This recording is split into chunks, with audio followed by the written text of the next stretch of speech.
Privacy Commissioner last week, who also has given, again, her endorsement, her confidence in Health Canada in all of her meetings and consultations.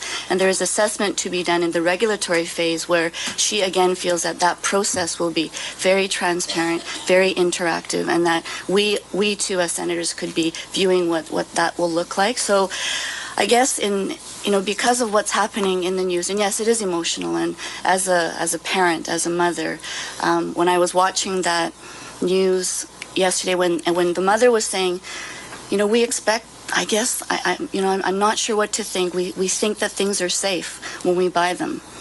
This is what our consumers assume, that what they purchase in the stores is safe. But to think that in Canada, we don't have, Health Canada does not have the authority to do any mandatory recalls, and that it's quite limited. That concerns me, and so I'm going back to this question of what is in the best interest of Canadians, and that's okay. Where we may differ on that. Do you have a further response, Mr. Buckley? Yeah, I would just say, I think the minister. I'm sorry. Go ahead. I would be more comfortable with the procedure we have in the Hazardous Products Act, where the minister, if there's a significant risk, can make an order that's immediately binding. But it's reviewable in case Health Canada's got it wrong, and if they haven't got it wrong, it can be, renewed and enforced, but with some review mechanism. So, I totally agree that, when a risk pops up, that there should be a mechanism, but just, I'm just absolutely firm that I don't view it as a long-term in our interests, even from a safety perspective, to be allowing this without court supervision, to be joining the executive and the judicial branches. Okay, round two, please, Chair. Sure, I'll put you down. Unless it's a real quick one, and you can slip it in right now. There's a statistic which we heard from Safe Kids Canada that unintentional injuries are the leading cause of death of Canadians ages 1 to 34, with nearly half of the injuries being caused by consumer products. And considering these statistics, whether you have any evidence to support when you talk about consumer products being sort of low risk?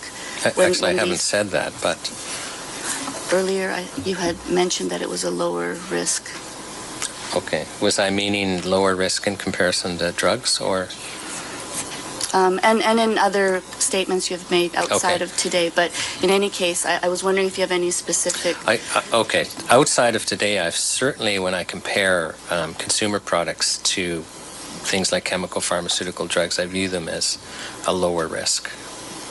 By far. That's definitely my personal opinion, although it wasn't an issue that I was addressing here. Okay. Let me move on to Senator Siegel from Ontario. Thank you, Chair, and I want to thank the witnesses for making themselves available, and I'm glad we were able to accommodate Councillor Buckley's challenging and important schedule. I want to try to step back from the specifics and see if I could get you to share your opinion, which is a considered opinion based on your interaction with these sorts of issues, both on the trade side and also on the consumer safety and purveyors' rights side, in a sense. What do you think's really happening here? And I ask the question in this specific way. Many of the issues that have been raised, not so much Councillor Cherniak's views, but many of the concerns raised by Mr. Buckley have been raised by other members of the committee. As you go through the testimony, you'll find that, perhaps not as articulately as Mr. Buckley, but certainly have been raised. And the response from Health Canada, as our chair has indicated, has been one of the reasonable person. Health Canada is a reasonable place. Reasonable people working to protect the public.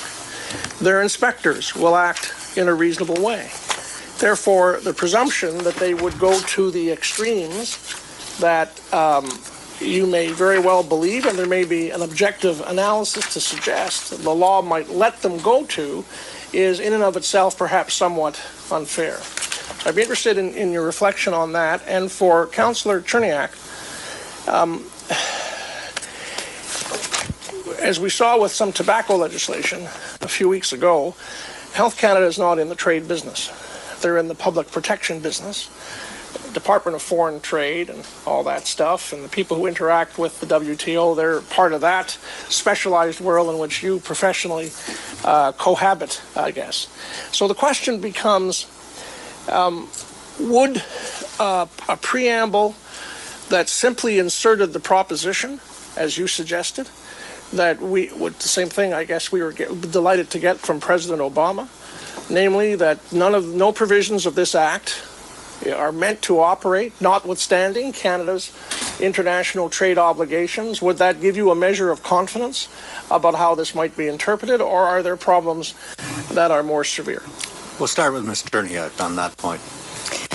Okay, well, the honest truth is that the provision in the Buy America legislation doesn't give me much confidence that it won't be applied in a bad protectionist manner, or the Buy America provision. So just having the provision in there doesn't do a whole lot. However, it may guide state actors in the decisions that they make. And in the United States, we see that, well, maybe in some cases they do, in some cases they don't. But I would think that in Canada, it may assist in the guidance of those applying the law, so that when they're asking the question, should we engage in this recall, or should we take this step, or if we have choices, what should we do? The provision in the legislation that says we are going to be acting consistently with our international obligations, they'll ask DFATE and JLT or whomever they need to ask, what is acting consistently within our international obligations, and that the actions that are taken will be consistent with those obligations. Okay, and Mr. Buckley, on the other question of the Health Canada officials. Right, and the reasonable person.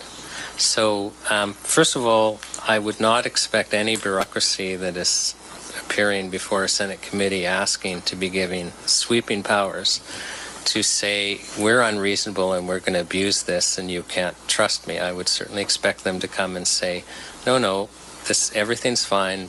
Nothing to worry here, citizen, move along.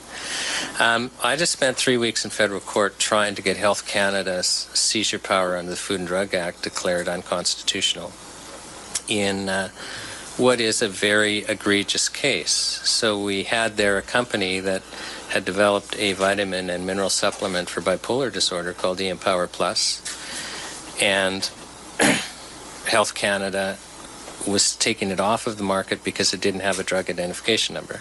Now, this is in 2003.